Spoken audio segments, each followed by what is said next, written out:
Hello guys and welcome back to another video. तो बहुत ही एक लंबे गैप के बाद में हम आज फिर से मिल रहे हैं और हम कोशिश करेंगे कि हम कंटिन्यू जैसे क्लासेस चल रही है वैसे ही हम क्लासेस कंटिन्यू करते रहें। तो हम राजस्थान ज्योग्राफी अभी डिस्कस कर रहे थे और हमने अभी तक एक जनरल इंट्रोडक्शन राजस्थान ज्योग्राफी का, उसके बाद में physiography of Rajasthan, climate of Rajasthan, drainage system जिसमें हमने रिवर्स और लेक्स, इन सबको हमने डिटेल में डिस्कस कर लिया है। आज की इस क्लास में हम डिस्कस करेंगे about the natural vegetation of Rajasthan, कि राजस्थान में नेचुरल वेजिटेशन कैसी है, यहाँ पे फॉरेस्ट कितना है, कौन कौन सी स्पीशीज यहाँ पे मिलती हैं। तो अगर स्पेसिफिकली मैं आज की क्लास की बात करूं तो आज की क्लास में हम एक तो डेटा ओरिएंटेड क्लास करने वाले हैं जिसमें हम पूरा लेटेस्ट डेटा हम डिस्कस करने वाले हैं कि क्या क्या यहाँ पे मतलब किस परसेंटेज के हिसाब से फॉरेस्ट कवर है, ट्री कवर है, वेजिटेशन कवर है, कौन कौन टाइप के फॉरेस्ट कितने परसेंटेज पे हैं, वो सब हम डिटेल में डिस्कस करने वाले हैं। साथ ही में हम एक क्लासिफिकेशन भी डिस्कस करने वाले हैं कि कौन कौन से ये ज्योग्राफिकल क्लासिफिकेशन क्या क्या है फॉरेस्ट का, कौन कौन से फॉरेस्ट राजस्थान में मिलते हैं हमें। इसके बाद में हम फॉरेस्ट पॉलिसीज को भी डिटेल में डिस्कस करने वाले हैं और इसके अलावा एक फॉरेस्ट रिपोर्ट आती है। और जो अभी लेटेस्ट फॉरेस्ट रिपोर्ट की अगर मैं बात करूं तो 2023 की है हमारे पास लेटेस्ट फॉरेस्ट रिपोर्ट, इसको भी हम एक डिटेल डिस्कशन करने वाले हैं। सबसे पहले हम जो डिस्कस करेंगे, हम डेटा को डिस्कस करके स्टार्ट करेंगे कि क्या क्या डेटा है राजस्थान के अंदर। अगर हम नेचुरल वेजिटेशन की बात करें सबसे पहले, तो जो फर्स्ट फॉरेस्ट पॉलिसी आती है इंडिया की, वो आती है 1894 के अंदर। जब ब्रिटिश ईस्ट इंडिया कंपनी का रूल था इंडिया के अंदर, तब इंडिया के अंदर फर्स्ट फॉरेस्ट पॉलिसी आती है, वो आती है 1894 के अंदर। इंडिपेंडेंस के बाद में कब आती है तो 1952 के अंदर आती है, जो कि बाद में अमेंड हो जाती है 1988 के अंदर। और इस पॉलिसी के तहत ये कहा जाता है कि जो 1/3 एरिया है कंट्री का, वो फॉरेस्ट कवर के अंडर में रहना जरूरी है, यानी फॉरेस्ट के अंडर में रहना चाहिए 1/3 area of the geographical area of India. ये 1952 की पॉलिसी जो 1988 में अमेंड हुई थी।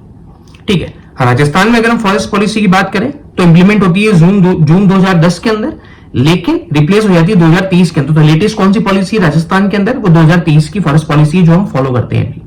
ठीक है, उसके अलावा ये कुछ एक्ट्स हैं। वैसे तो देखो ये वेजिटेशन में किसी काम के हैं नहीं, पर रिसेंटली अगर आप अभी एग्जाम का ट्रेंड देखोगे कि जितने भी जो गवर्नमेंट एग्जाम्स हो रहे हैं राजस्थान के अंदर, चाहे वो सेकंड ग्रेड का एग्जाम हो, चाहे वो एलडीसी का एग्जाम हो, चाहे वो वन रक्षक का एग्जाम हो, कोई भी गवर्नमेंट एग्जाम रिसेंटली अभी कुछ 3-4 महीनों के अंदर हुए हैं, उसके अंदर यहां से एक क्वेश्चन जरूर पूछा गया है। चाहे तो आप इनके जो ऑर्डर है सीक्वेंस के अंदर पूछे गए हैं, चाहे सीधा सीधा उठा के पूछा गया, तो ये जरूर आप याद रखना कि एक तो वाइल्ड लाइफ प्रोटेक्शन एक्ट है जो 1972 का है, एक एनवायरमेंट प्रोटेक्शन एक्ट है जो 1986 का है, एक प्रोजेक्ट टाइगर है जो 1973 का है, और एक प्रोजेक्ट एलिफेंट है जो 1992 का है। और ये जो प्रोजेक्ट टाइगर और प्रोजेक्ट एलिफेंट है, इनको जून 2023 के अंदर मर्ज कर दिया, यानी दोनों एक प्रोजेक्ट हो गए हैं। तो मेरे हिसाब से इनके एक बार ईयर्स भी याद रखना, थोड़े भी रिसेंटली आरपीएस से पूछ रहे एग्जाम के अंदर, तो मेरे को इंपॉर्टेंट लगते हैं। और इनका सीक्वेंस भी आ सकता है, ये हो सकता है जब हम प्रीलिम्स के अंदर बैठे तो हमको स्टेटमेंट फॉर्म के अंदर कुछ इवेंट्स लिखे हुए आ जाए जो इनसे रिलेटेड हो, तो अगर हमें ये भी आइडिया रहेगा तो हम हो सकता है क्वेश्चन सॉल्व करने में हमारे लिए वो हेल्पफुल रह सकता है। तो ये जरूर याद रखना इन चारों जो भी एक्ट है, इन चारों एक्ट के बारे में। तो फॉरेस्ट पॉलिसी में राजस्थान की बात कर रहे हैं अभी, तो राजस्थान में जो फॉरेस्ट पॉलिसी है वो 2010 के अंदर इंट्रोड्यूस इंप्लीमेंट हुई थी और उसके बाद में इसको रिप्लेस कर दिया गया था 2023 के अंदर। ये फॉरेस्ट पॉलिसी के तहत क्या होती है, फॉरेस्ट रिपोर्ट भी पब्लिश होती है जो हर 2 साल में एक बार होती है। Every 2 years there is one forest report जो कि पब्लिश होती है। और जो फॉरेस्ट है एक्चुअली कॉन्करेंट लिस्ट का सब्जेक्ट है। कॉन्करेंट लिस्ट क्या होती है, अगर आप यहां देखोगे फिर से, तो जो शेड्यूल 7 है कॉन्स्टिट्यूशन का, वहां पे वो बात करता है डिवीजन ऑफ पावर की। और वहां पे शेड्यूल 7 के अंदर हमारे पास 3 लिस्ट है।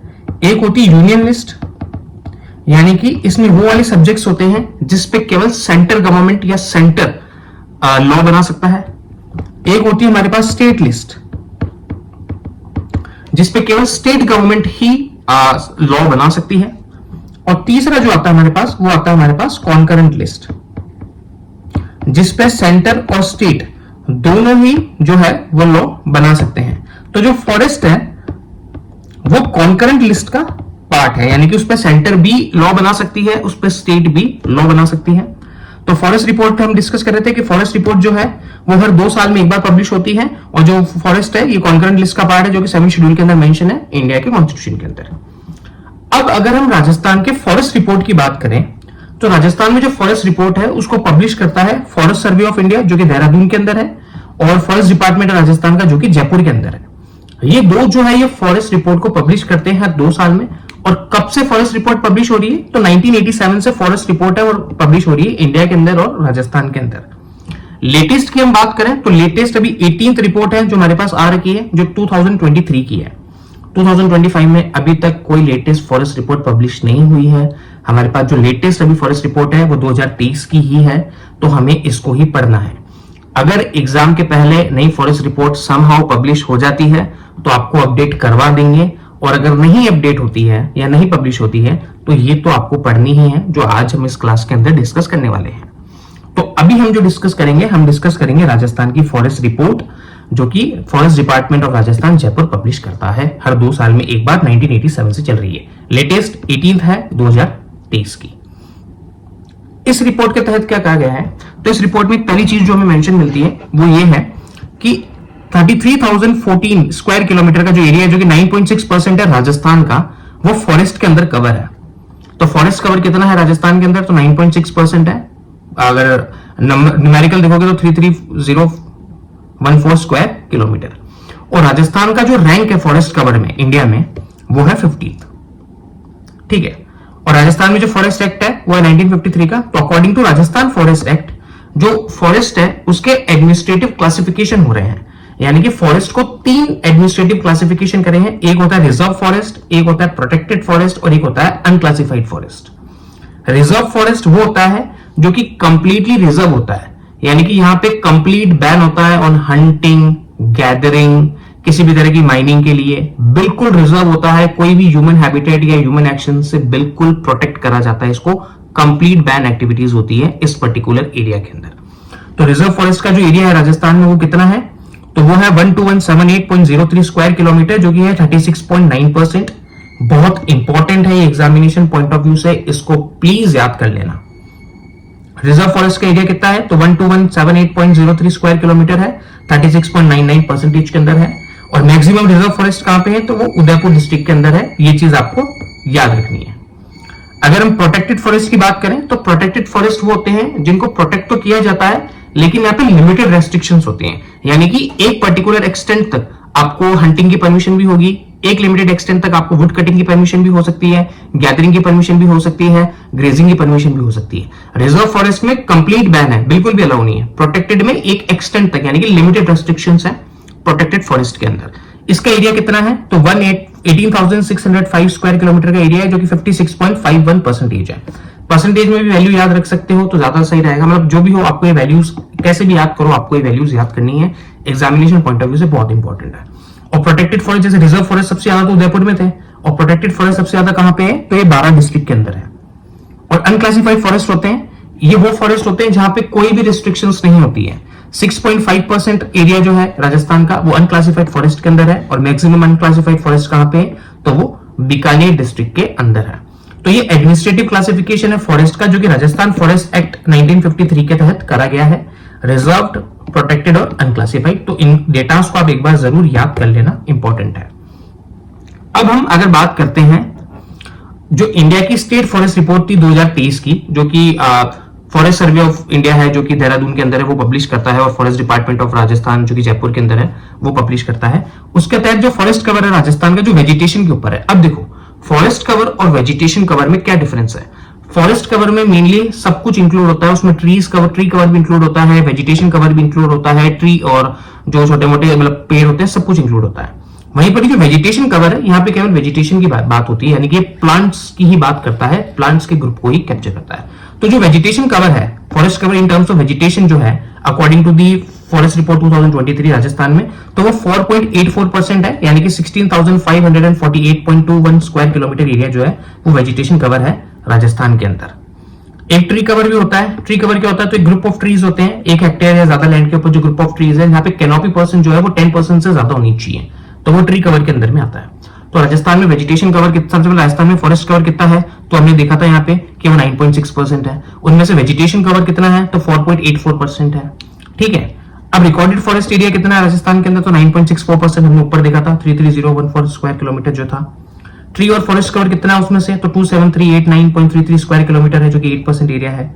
सिर्फ फॉरेस्ट कवर कितना है जो हमने अभी देखा वेजिटेशन के बेसिस पे, तो वो है 16,548.21 square kilometre, 4.81%।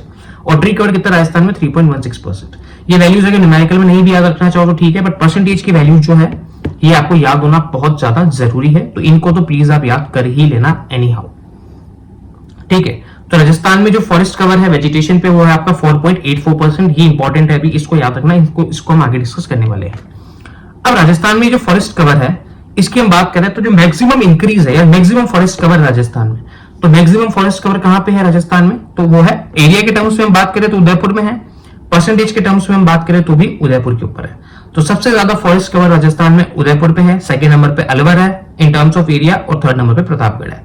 In terms of percentage यानी कि टोटल एरिया में परसेंटेज को अगर आप देखोगे फॉरेस्ट का, तो उसमें उदयपुर सबसे ज्यादा है, प्रतापगढ़ सेकंड पे है, और सिरोही जो है वो थर्ड पे है। अब एग्जाम में जब आपके सामने क्वेश्चन आएगा फॉरेस्ट रिपोर्ट या फॉरेस्ट कवर के बारे में पूछेंगे कि राजस्थान में सबसे ज्यादा फॉरेस्ट कवर कौन सी डिस्ट्रिक्ट में है, तो उस टाइम आपको ये चीज देखनी पड़ी, क्वेश्चन के अंदर मेंशन होगा कि वो एरिया के बेसिस पे पूछा है या वो टोटल एरिया के परसेंटेज के बेसिस के ऊपर पूछा है। तो परसेंटेज में सबसे ज्यादा हमें पता है उदयपुर में है, लेकिन अगर अरेंज के अंदर आ गया तो आपको याद रखना पड़ेगा सेकंड पे अलवर है एरिया में, और थर्ड पे प्रतापगढ़ है एरिया के अंदर। वहीं पर परसेंटेज में सेकंड पे प्रतापगढ़ है और थर्ड पे सिरोही है।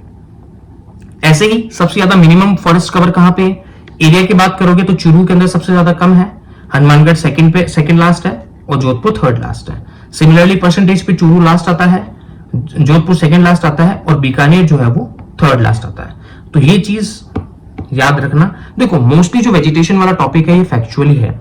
अब बस यही है कि क्लास या नोट से आपको ये हेल्प होगी कि जितने भी जो हमारे पास जो इंपॉर्टेंट फैक्ट्स है वो आपको एक जगह इकट्ठे करके मिलेगा। अगर आप फॉरेस्ट रिपोर्ट पढ़ने बैठोगे तो बहुत ज्यादा लंबी है, तो आपको फिल्टर आउट करने में बहुत ज्यादा टाइम वेस्ट होगा आपका उस टाइम पे, ठीक है। अब सबसे ज्यादा मैक्सिमम इंक्रीज यानी कि 2023 में जो रिपोर्ट पब्लिश हुई है उसके अंदर मैक्सिमम इंक्रीज जो है फॉरेस्ट का वो कौन से डिस्ट्रिक्ट में आया है, तो सबसे ज्यादा इंक्रीज जो आया है वो सीकर डिस्ट्रिक्ट के अंदर आया है, सेकेंड नंबर पे बाड़मेर है, और थर्ड नंबर पे अलवर है इन इंक्रीज।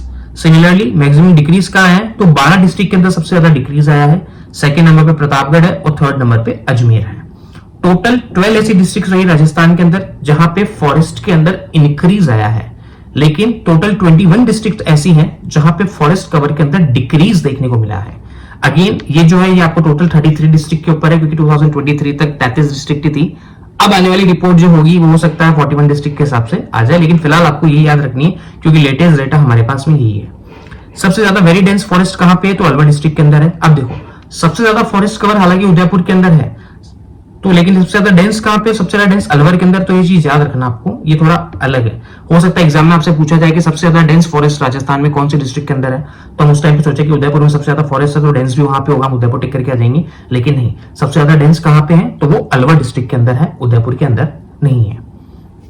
सिमिलरली श्रब्स जैसे हम घास बोलते हैं, सबसे ज्यादा श्रब्स कहां है मैक्सिमम, तो पाली के अंदर है, सेकंड पे अलवर है, थर्ड पे जयपुर है। सिमिलरली मिनिमम श्रब्स कहां है, मिनिमम है हनुमानगढ़ के अंदर, फिर गंगानगर के अंदर और फिर चूरू के अंदर। देखो गंगानगर चूरू हनुमानगढ़ वाला ये एरिया अलग है, और ये पाली जयपुर अलवर वाला एरिया अलग है। सबसे ज्यादा श्रब पाली याद रखना और सबसे कम श्रब याद रखना हनुमानगढ़ के अंदर है। राजस्थान की हम बात करें तो राजस्थान ने इंडिया के अंदर 4th रैंक सिक्योर कराया है इन टर्म्स ऑफ फॉरेस्ट, यानी कि जो फॉरेस्ट के अंदर इंक्रीज आया है उसके अंदर 4th रैंक है राजस्थान का। सबसे ज्यादा इंक्रीज छत्तीसगढ़ के अंदर है, सेकंड नंबर पे यूपी है, और थर्ड नंबर पे ओडिशा है।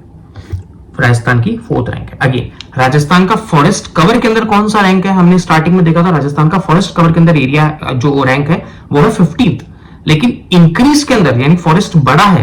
टोटल हम देखा था कि 12 डिस्ट्रिक्ट राजस्थान के अंदर जहां पे फॉरेस्ट बड़े हैं, तो 12 डिस्ट्रिक्ट में से राजस्थान की रैंक जो इंक्रीज वाले फॉरेस्ट में है, यानी कि जो फॉरेस्ट इंक्रीज हुआ है उसमें राजस्थान की रैंक कौन सी है, तो वो 4th है। ये चीज भी आपको याद रखनी है। अब जो हम डिस्कस करेंगे about the geographical classification of vegetation, कि ऑल्दो हमने भी देखा था एडमिनिस्ट्रेटिव क्लासिफिकेशन देखा था हमने, वो देखा था हमने फॉरेस्ट का कि 3 पार्ट में है, जिसमें रिजर्व जहां पे कंप्लीट बैन है, प्रोटेक्टेड जहां पे लिमिटेड रेस्ट्रिक्शंस है, और अनक्लासिफाइड जो बिल्कुल फ्री है। रिजर्व सबसे ज्यादा उदयपुर के अंदर, प्रोटेक्टेड सबसे ज्यादा 12 के अंदर, और अनक्लासिफाइड सबसे ज्यादा बीकानेर के अंदर। सिमिलरली ऐसे ही ज्योग्राफिकल क्लासिफिकेशन यानी कि बेस्ड ऑन फ्लोरा, जो हमारे पास जो जितनी भी स्पीशीज अवेलेबल है फ्लोरा की, उस पे कैसे वेजिटेशन कवर है। सबसे पहले जो आता है हमारे पास वो आते हैं ट्रॉपिकल थॉर्नी फॉरेस्ट, या जिसको हम जीरोफाइट फॉरेस्ट भी बोलते हैं। ये 6% एरिया कवर करती है राजस्थान के अंदर, 0 से 30 सेंटीमीटर एरिया ऑफ रेनफॉल है। तो इससे आपको आइडिया लग सकता है 0 से 30 सेंटीमीटर की बात हो रही है, यानी कि वेस्टर्न राजस्थान की बात हो रही है, यानी कि डेजर्ट एरिया की बात हो रही है। तो 6% एरियाज कौन कौन से इसके अंदर, जैसलमेर, बीकानेर, बाड़मेर, बालोतरा, फलौदी और जोधपुर, एग्जैक्टली सबसे वेस्टर्न राजस्थान वाले एरिया है। वेजिटेशन कौन कौन सी मिलती है यहाँ पे, तो थॉर्नी बुशेस। देखो थॉर्नी बुशेस मेनली आपको डेजर्ट एरिया में बहुत ज्यादा देखने को मिलेगी, जैसे कैक्टस हो गया। क्यों मिलती है, क्योंकि उनके ऊपर थॉर्न्स होते हैं, तो मेजरली थॉर्न्स की वजह से क्या होती है ना, जो सनलाइट होती है वो एब्जॉर्ब नहीं कर पाते सबसे ज्यादा, इसलिए वो जलते नहीं है गर्मी के अंदर, और वो कम पानी के अंदर भी बहुत लंबे टाइम तक चल जाती है। इवेपोट्रांसपिरेशन भी बहुत ज्यादा कम हो जाता है थॉर्न्स की वजह से। तो थॉर्नी बुशेस हमेशा आपको, या जीरोफाइट जो होती है वेजिटेशन, वो हमेशा आपको डेजर्ट में देखने को मिलेगी। जो थॉर्नी बुशेस हो गई, कैक्टस हो गए, बेर, खेर, एलोवेरा हो गया, डेट पाम्स हो गए, तो ये चीज आपको याद रखनी है। तो ये ट्रॉपिकल थॉर्नी जीरोफाइट फॉरेस्ट है, वेस्टर्न राजस्थान के अंदर मिलता है। 6% ऑफ एरिया राजस्थान का थॉर्नी फॉरेस्ट के अंदर या जीरोफाइट्स के अंदर है। 0 से 30 सेंटीमीटर ऑफ रेनफॉल वहां पे मिलती है। एरियाज आप देख सकते हो, जैसलमेर हो गया, बीकानेर हो गया, बालोतरा हो गया, बाड़मेर हो गया, फलौदी, जोधपुर वाला एरिया है। वेजिटेशन में थॉर्नी हो गए, कैक्टस हो गए, बेर, खेर, एलोवेरा, डेट पाम्स, ये सब मिलते हैं। सेकेंड टाइप की जो वेजिटेशन है हमारे पास वो है ट्रॉपिकल डोंक फॉरेस्ट या सेमी एरिड डोंक फॉरेस्ट जिसको हम बोलते हैं। ये 58% ऑफ एरिया है राजस्थान का जो कि ट्रॉपिकल डोंक फॉरेस्ट के अंदर है। 30 से 60 सेंटीमीटर रेनफॉल। वेस्टर्न से अब हम थोड़ा ईस्ट की तरफ आ रहे हैं। एरियाज कौन कौन से हैं, सेमी एरिड वाले एरिया मिलेंगे, सीकर, झुंझुनू, चूरू, नागौर, सवाई माधोपुर और लूनी बेसिन। सिमिलरली वेजिटेशन का मिलेगी, क्योंकि शेखावाटी वाला एरिया है चूरू, झुंझुनू, सीकर वाला, तो हमने जब डेजर्ट डिस्कस करा था तब हमने देखा था सेमी एरिड के अंदर के खेजड़ी के पेड़ बहुत ज्यादा मिलते हैं शेखावाटी रीजन के अंदर। तो सबसे पहले खेजड़ी हो गया, रोइडा हो गया, बबूल हो गया, केर, बेर और ढोंक, ये सब मिलते हैं ट्रॉपिकल डोंक फॉरेस्ट या सेमी एरिड डोंक फॉरेस्ट के अंदर। थर्ड वेजिटेशन जो हमारे पास है वो है tropical dry deciduous forest. 28% area cover करती है राजस्थान का। 50 से 80 सेंटीमीटर रेनफॉल तक मिलते हैं। इनमें एरियाज कौन कौन से हैं, तो इनमें एरियाज हमारे पास अलवर, भरतपुर, करौली, धौलपुर, जयपुर, टोंक, दौसा, उदयपुर, सालुंबर, चित्तौड़गढ़, भीलवाड़ा और राजसमंद। अगर मैं सिर्फ राजसमंद की बात करूं तो राजसमंद में एक ढाक फॉरेस्ट भी मिलते हैं, और इस ढाक फॉरेस्ट के अंदर सबसे ज्यादा एक पलाश के ट्री मिलते हैं। क्योंकि इन पलाश का जो ट्री होता है, इनकी जो कलर होता है वो हल्का सा येलोइश होता है, तो ये फ्लेम ऑफ फॉरेस्ट भी लगते हैं। ऊपर से ऐसा लगता है, ऊपर से आप देखोगे इन ट्रीज को तो ऐसा लगता है कि पूरे जंगल में आग लग रखी है, इसलिए पलाश ट्री को हम फ्लेम ऑफ फॉरेस्ट भी बोलते हैं। और इस ढाक फॉरेस्ट के अंदर एक पनिया नाम की एक वो है जो ट्राइबल पीपल प्रिपेयर करते हैं बहुत ज्यादा, तो ये भी आप याद रखना। पनिया किससे रिलेटेड है, तो ट्रॉपिकल ड्राई डेसिडियस से या ढाक फॉरेस्ट से रिलेटेड है, ये चीज आपको याद रखनी है। यहाँ पे वेजिटेशन कौन कौन सी मिलती है, तो साल, टीक, मैंगो, रोजवुड, सैंडलवुड, नीम, ये वेजिटेशन है ट्रॉपिकल ड्राई डेसिडियस या मॉनसून फॉरेस्ट की। फोर्थ नंबर पे आता है हमारे पास ट्रॉपिकल टीक फॉरेस्ट। 7% जो एरिया है राजस्थान का कवर करती है। 75 से 110 सेंटीमीटर की रेनफॉल होती है। एरियाज बांसवाड़ा, डूंगरपुर, प्रतापगढ़, कोटा, बारा, झालावाड़, एकदम साउथ और साउथ ईस्टर्न पार्ट आ गया।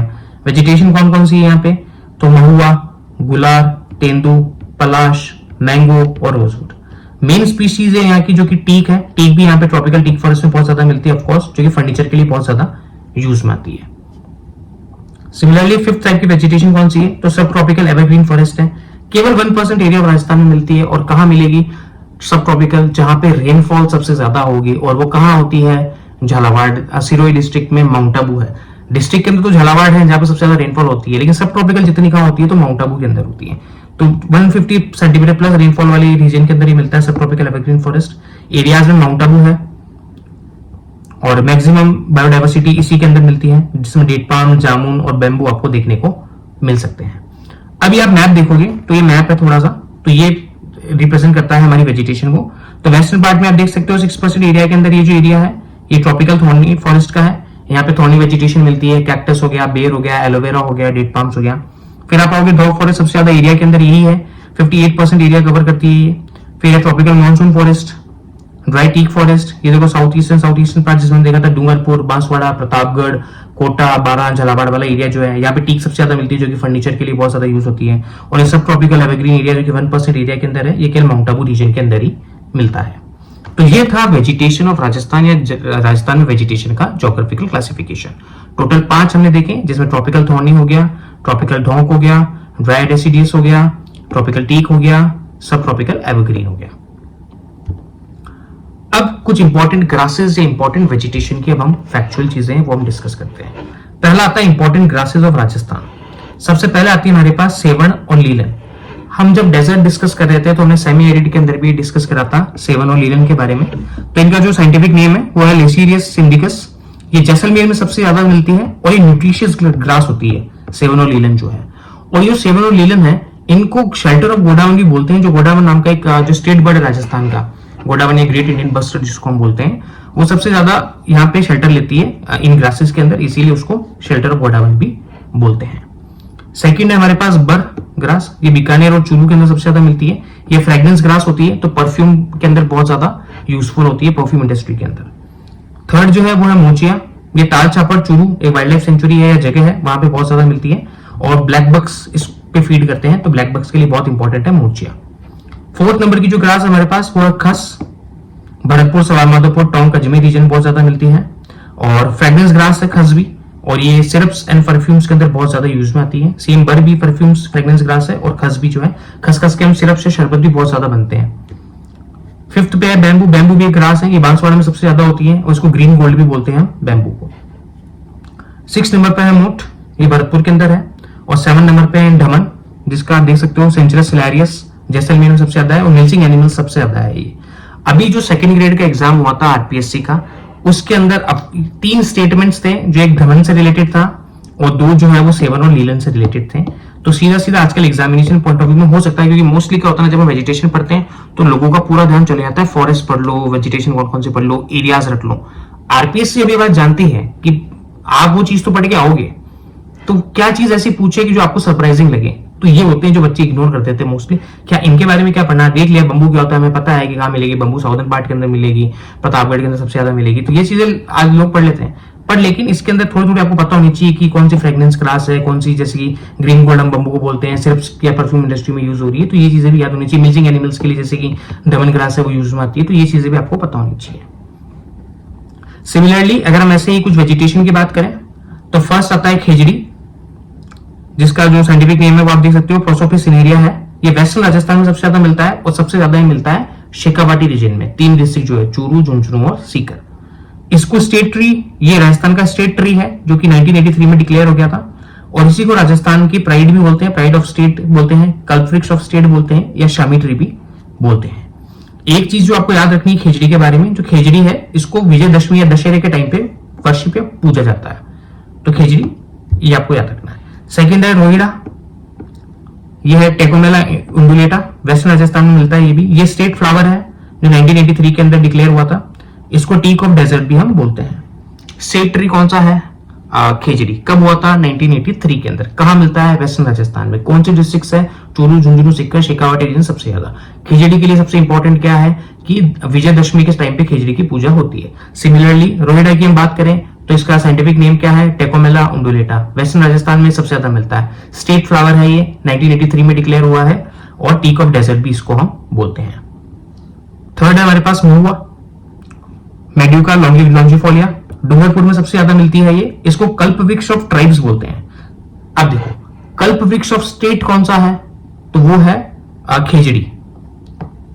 और कल्पवृक्ष ऑफ ट्राइब कौन सा है? तो वो है महुआ। डूंगरपुर में सबसे ज्यादा मिलता है। डूंगरपुर में एक जगह है जिनको कुंभ का आदिवासी भी बोलते हैं, जो है बेनेश्वर धाम नव टापरा विलेज डूंगरपुर के अंदर। तो ये भी आपको याद रखना है फैक्ट्स।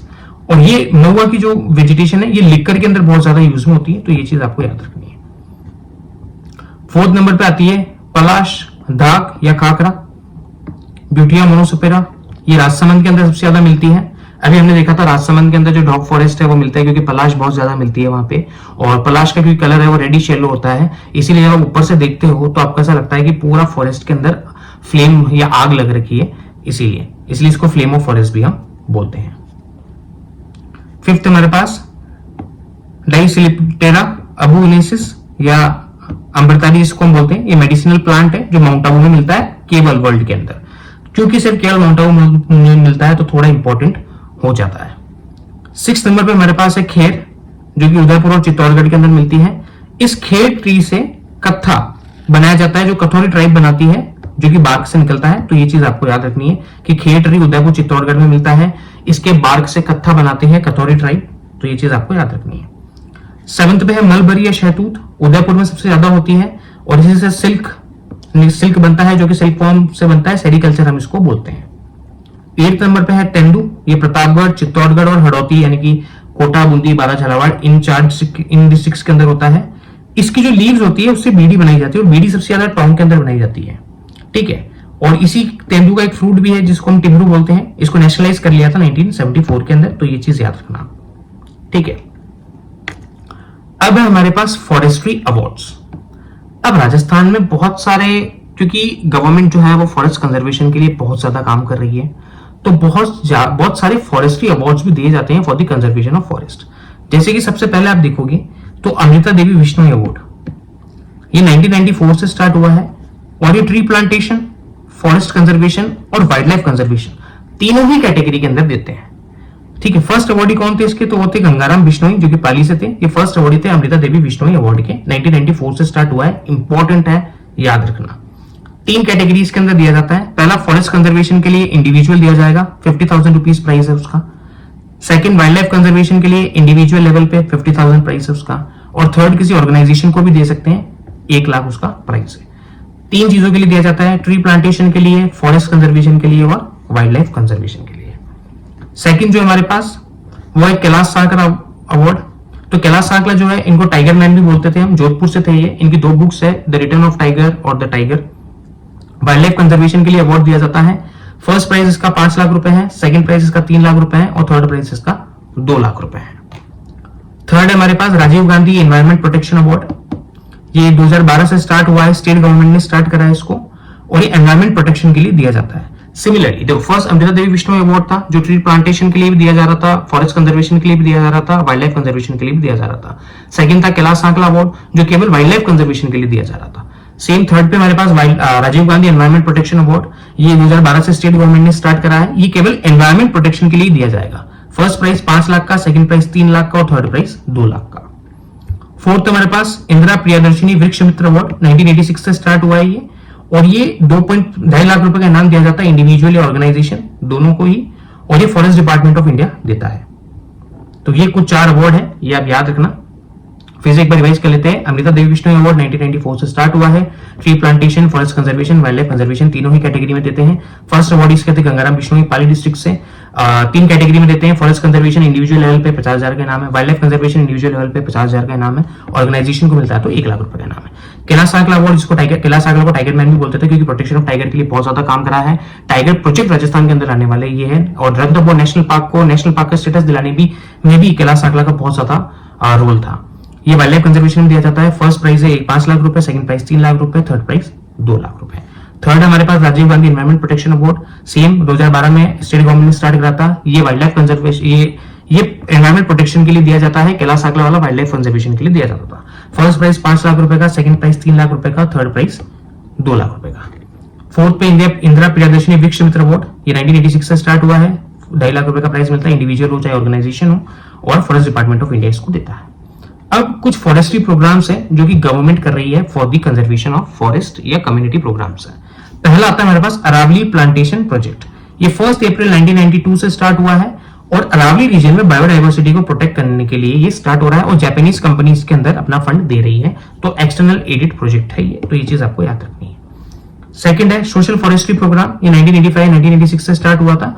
इसके अंदर क्या है कि सोशल फॉरेस्ट्री प्रोग्राम्स के अंदर ट्री प्लांटेशन को बहुत ज्यादा ये मोटिवेट करें कि ट्री प्लांटेशन करना चाहिए, चाहे वो पंचायत लैंड हो, चाहे वो पार्शियल लैंड हो, या वो फैलो लैंड हो। फैलो लैंड मतलब कि वो होता है जो जिसमें ना एग्रीकल्चर हो रहा है, बस छोड़ रखा है, खाली छोड़ रखा है, बस लैंड खाली पड़ा है वो। थर्ड है ऑपरेशन खेजड़ी, 1991 में स्टार्ट हुआ था डेजर्टिफिकेशन प्रिवेंट करने के लिए राजस्थान के अंदर। फोर्थ है रुख भायला प्रोग्राम, जो कि 1986 में डूंगरपुर से स्टार्ट हुआ है। फिफ्थ है डेजर्ट डेवलपमेंट प्रोग्राम, जो कि 1977-1978 में स्टार्ट हुआ है। और ये डेजर्ट डेवलपमेंट प्रोग्राम जो है इसका फंड रेशियो है 75-25, यानी कि 75% तो स्टेट गवर्नमेंट देगा और 25% जो है वो स्टेट गवर्नमेंट देगा। मोस्टली जो सेंटर और स्टेट का जो रेशियो होता है वो 60-40 का होता है, कि 60% जो होती है वो सेंट्रल गवर्नमेंट देती है और 40% है वो स्टेट गवर्नमेंट देती है। लेकिन इसका अलग है, तो इसका याद रखना, हो सकता है एग्जाम में स्टेटमेंट फॉर्म में आ जाए आजकल। सिक्स्थ है घर घर औषधि योजना, ये 1 अगस्त 2021 से स्टार्ट हुई है। ये फॉरेस्ट डिपार्टमेंट ऑफ इंडिया ने स्टार्ट करी है। इसके अंदर तुलसी, अश्वगंधा, गिलोय और कालमेघ, ये जो इसके जो सीड्स हैं इन प्लांट्स के, वो घर घर बिल्कुल आपके डिस्ट्रीब्यूट हो रहे हैं कि आप घर घर के अंदर इन चारों के प्लांट्स आप लगा सकते हैं। एक जो आपको याद रखना है, एक जायका डीएक्स लैब से, जायका एक्चुअली जापानीज कंपनी है जो कि यहाँ पे फॉरेस्ट टैक्स डेवलप कर रही है। जो फर्स्ट स्टेज के अंदर सिरोही, पाली और भिलवाड़ा इन डिस्ट्रिक्ट के अंदर फॉरेस्ट टैक्स डेवलप होंगे, तो ये थोड़ा सा याद रखना। तो ये था about the natural vegetation of Rajasthan. बहुत ही छोटा सा टॉपिक था ये, इसमें मोस्टली हमने डेटा पे बात करी। तो मोस्टली रटने वाली चीजें इसके अंदर, आपको डेटा जो है वो तो आपको रटना ही पड़ेगा। तो मोस्टली हमने इसमें डेटा डिस्कस करा, हमने क्लासिफिकेशन डिस्कस करा, हमने डिफरेंट कौन कौन से ज्योग्राफिकल क्लासिफिकेशन थे वेजिटेशन के, हमने उनको डिस्कस करा, हमने अवार्ड्स डिस्कस करे, हमने फॉरेस्ट्री प्रोग्राम्स भी डिटेल में डिस्कस करें। तो thank you so much guys, I hope आपको ये क्लास अच्छी लगी हो।